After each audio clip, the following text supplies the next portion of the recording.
बच्चों, आज हम लोग विज्ञान भारती सेकंड कक्षा 7 अभ्यास कार्य पुस्तिका इकाई 3 के प्रश्नोत्तर देखेंगे। आपका इकाई 3 पाठ है पदार्थ की संरचना एवं प्रकृति। आइए देखते हैं। बच्चों, जिस लकड़ी की मेज पर तुम बैठते हो वह क्या है? क्या वह पदार्थ है? पदार्थ को हम बच्चों द्रव्य भी कहते हैं, इंग्लिश में कहें तो मैटर भी बोलते हैं। तो पदार्थ द्रव्य वह है जो स्थान घेरता है, जिसमें भार होता है और जिसका अनुभव हम अपने ज्ञानेंद्रिय मतलब नाक, त्वचा, जीभ, कान द्वारा कर सकते हैं। पदार्थ की 3 अवस्थाएं होती हैं: ठोस, द्रव, गैस। वायु को हम आँखों से नहीं देख सकते, परंतु उसका अनुभव हम हिलते हुए पत्तों को देखकर कर सकते हैं। आओ अब इसको हम एक प्रयोग के द्वारा समझते हैं। बच्चों, यहाँ पर दिख रहे प्रयोग में ये तराजू की डंडी दिखाई गई है। जैसे हमारे वहाँ जो सब्जी जिसे लेते हैं हम, उस तुला को देखते हैं तो जिधर भारी होता है वो हिस्सा नीचे होता है और जो हल्का होता है वो हिस्सा ऊपर होता है। अब इन दोनों गुब्बारों में हवा भरी है। अभी चित्र से ही पता चल रहा है, जो गुब्बारा फूला हुआ है इसका मतलब इसमें हवा है, और ये पिचका हुआ है इसमें कम हवा है। तो जाहिर सी बात है, जो जिसमें ज़्यादा हवा है वो भारी होगा, यानी उधर का पलड़ा नीचे होगा। तो ऐसे देख सकते हैं आप, इसमें हवा भरी है और हवा में भी भार है। क्या है? हवा में भार है।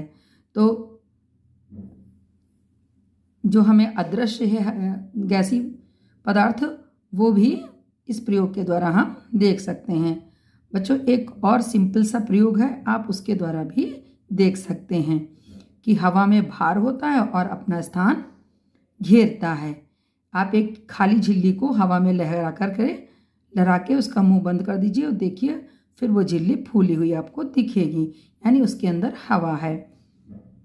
एक पतली सी, अब आगे देखिए, एक पतली सी लकड़ी की डंडी के सिरों पर एक तरफ चिपका हुआ, यानी इसी प्रयोग के बारे में बताया गया जो हमने अभी आपको समझाया।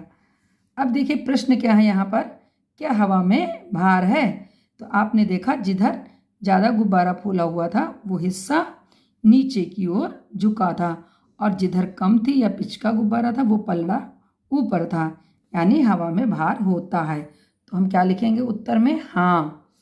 और यहाँ पर चाहे तो आप हाँ में टिक भी कर सकते हैं। क्या हवा स्थान घेरती? अब आपने देखा कि उसने गुब्बारे का आकार ले लिया, तो ये क्या दिखाता है कि वो स्थान घेरती है। अपने आसपास की वस्तुओं को ठोस, द्रव और गैस के आधार पर वर्गीकृत कीजिए। यहाँ पर ठोस में पुस्तक दी हुई है, आप मेज और बर्फ लिख सकते हैं।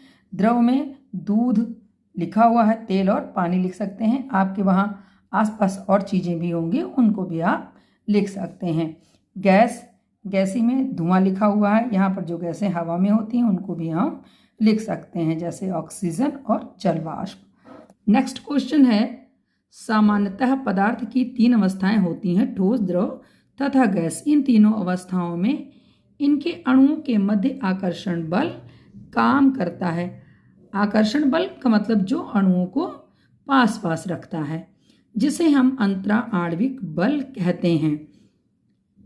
बल ठोस में सबसे ज़्यादा होता है, द्रव में उससे कम तथा गैस के अणुओं में सबसे कम होता है। आओ इसको हम एक प्रयोग से करके सीखें। इसमें कांच अथवा प्लास्टिक या पारदर्शी कटोरी, ग्लास, भगोना, पत्थर, पानी तथा धूप बत्ती रखी हुई है। अब चित्र ए के अनुसार, चित्र ए ये है। चित्र ए के अनुसार एक छोटे पत्थर के टुकड़े को कटोरी, गिलास तथा कटोरी, हाँ बच्चों, एक पत्थर का टुकड़ा ले लिया, उसे चाहे हम इस छोटे बाउल में रखें, चाहे ग्लास में रखें, चाहे बड़े ग्लास में रखें, जो उसका आकार होगा वो उसी आकार का रहेगा। यानी बड़ा बर्तन देख करके वो फैलेगा नहीं, या छोटा बर्तन देख करके वो सिकुड़ेगा नहीं। तो अब आगे आपको बताना है, ये बारी बारी से आपको प्रयोग करना है। क्या ऊपर दिए गए चित्र में ठोस पत्थर का आकार या आयतन बदलेगा? आपने देखा ना आकार बदला ना उसका आयतन बदला, यानी छोटे से बड़ा नहीं हुआ या बड़े से छोटा नहीं हुआ। तो आकार आयतन नहीं बदला। क्यों नहीं बदला? क्योंकि ठोस पदार्थ के अणु आपस में बंधे रहते हैं। इनके अणुओं के मध्य आकर्षण बल बहुत अधिक होता है, यानी बहुत अधिक का मतलब ये बहुत एक दूसरे से चिपके रहते हैं, जिस कारण इनका आकार एवं आयतन निश्चित होता है। अब यहीं पर दूसरे चित्र में देखिए, यहाँ पर पानी रखा हुआ है।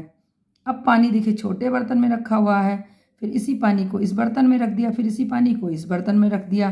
तो इस तरह से आपने देखा कि जब पानी छोटे में था तो छोटे के आकार का था, जब ग्लास में था तो ग्लास के आकार का हो गया, और जब बड़े बर्तन में रखा तो वो बड़े बर्तन के आकार का हो गया। लेकिन बच्चों जितना पानी था पानी उतना ही रहा, उसने आकार बर्तन के अनुसार ग्रहण किया। तो अब आइए देखते हैं क्या पूछा गया है। क्या द्रव का आकार तथा आयतन बदलता है? हाँ या नहीं, तो उसका जवाब आपको देना है। तो द्रव के अणुओं के मध्य आकर्षण बल कम होता है, जिस कारण इनका आकार बदल जाता है, किंतु आयतन का मतलब जितने लीटर होगा उतना ही रहेगा, किंतु आयतन नहीं बदलेगा। फिर तीसरा देखिए, बर्तन वही बार बार लिए जा रहे हैं। तीसरा प्रयोग दिखाया गया है धूप बत्ती लेकर के, इसमें तो धूप बत्ती चाहे इसमें हो चाहे इसमें हो, पूरा भर जाएगा धुआं। जो पीछे चित्र बना हुआ था उसका वर्णन किया गया है। तीनों बर्तनों में बारी बारी से जलती हुई धूप बत्ती रखते हैं। क्या धुआं या मतलब गैस के आकार या आयतन में कोई परिवर्तन होता है? हाँ, परिवर्तन होगा, क्योंकि गैस के अणुओं के मध्य आकर्षण बल शून्य होता है, यानी वो बहुत दूर दूर होते हैं, जैसा कि इस चित्र में आप देख रहे हैं, जिस कारण से इनका आकार और आयतन कैसा हो जाता है? अनिश्चित हो जाता है। यहाँ पर बच्चों चित्र में दिख रहे हैं, ये पास पास अणु हैं तो हमने ठोस के अणु दिखाए, ये थोड़ा दूर दूर हैं तो द्रव के अणु हो गए, और ये ज़्यादा दूर हैं इसलिए गैस के अणु हो गए। दो अणुओं के बीच के खाली जगह को अंतराणुक स्थान बोलते हैं। परमाणु पदार्थ या द्रव्य का सूक्ष्म कण होता है जो स्वतंत्र अवस्था में नहीं रह सकता। अधिकतर दो या दो से अधिक परमाणु मिलकर परमाणुओं का समूह बनाते हैं, जिन्हें हम अणु कहते हैं। सरल सी भाषा में कहें तो परमाणु मिलकर अणु बनाते हैं, जैसे जल, नमक आदि। अब जल या नमक के अणु देखिए, यहाँ पर किसी तत्व के परमाणु ये दिए हुए हैं। अब परमाणुओं ने जब मिल गए तो क्या बना लिया? अणु बना लिए। इसी से संबंधित यहाँ पर चित्र दिए गए हैं। तत्व में केवल एक ही प्रकार के परमाणु होते हैं। बच्चों ये तत्वों के परमाणु दिख रहे हैं, जैसे लोहा, तांबा, चांदी। एक ही तत्व के दो या दो से अधिक परमाणु मिलकर उसी तत्व का एक अणु बनाते हैं, जैसे ऑक्सीजन, हाइड्रोजन। कई तत्व ऐसे भी होते हैं जिनके अणु में केवल एक परमाणु होता है, जैसे हीलियम, नियॉन।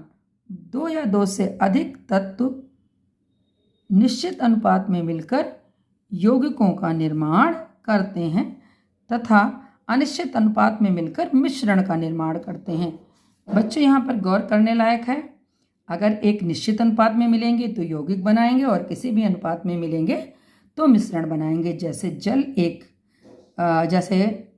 एक यौगिक है और वायु एक मिश्रण है। ऊपर दिए गए चित्र में कौन सा चित्र हाइड्रोजन का हो सकता है? हाइड्रोजन जिसका सूत्र है H2, ये देखिए चित्र नंबर बी। हाइड्रोजन के दो परमाणु यहाँ पर दिख रहे हैं जिसको H2 का निर्माण कर रहे हैं। ऊपर दिए गए चित्र में कौन NH3 का हो सकता है? NH3 यानी नाइट्रोजन और हाइड्रोजन, तो यहाँ पर NH3 C हो सकता है NH3। नीचे दिए गए चित्र के अनुसार अणुओं को देखकर बॉक्स में उनका फार्मूला बनाइए। यहाँ देखिए, ये है HHO तो बन गया H2O जिसका नाम है जल। या देखिए COO बन गया CO2 जिसको हम कार्बन डाइऑक्साइड कहते हैं। यहाँ देखिए NOHOO तो NH बच्चों में यहाँ बनेगा HNO3 जिसको हम नाइट्रिक अम्ल कहते हैं। अब देखिए प्रश्न नंबर 6 है, सूत्रों को पूरा कीजिए। इसको इससे मिला दीजिए तो एक सूत्र बन जाता है C12H22O11 जो कि चीनी का है। फिर देखिए फिर CaCO3 तो CaCO3 कैल्शियम कार्बोनेट का है। फिर आइए HNO3 नाइट्रिक अम्ल का है। फिर आइए Na2CO3 सोडियम कार्बोनेट का है। इस तरह से इन रासायनिक सूत्रों का निर्माण हो गया। बच्चों एक बार फिर ध्यान रखिए, अपनी पाठ्य पुस्तक अवश्य पढ़िए। पाठ्य पुस्तक पढ़ने से आपको ये सारी चीज़ें सरल लगेंगी।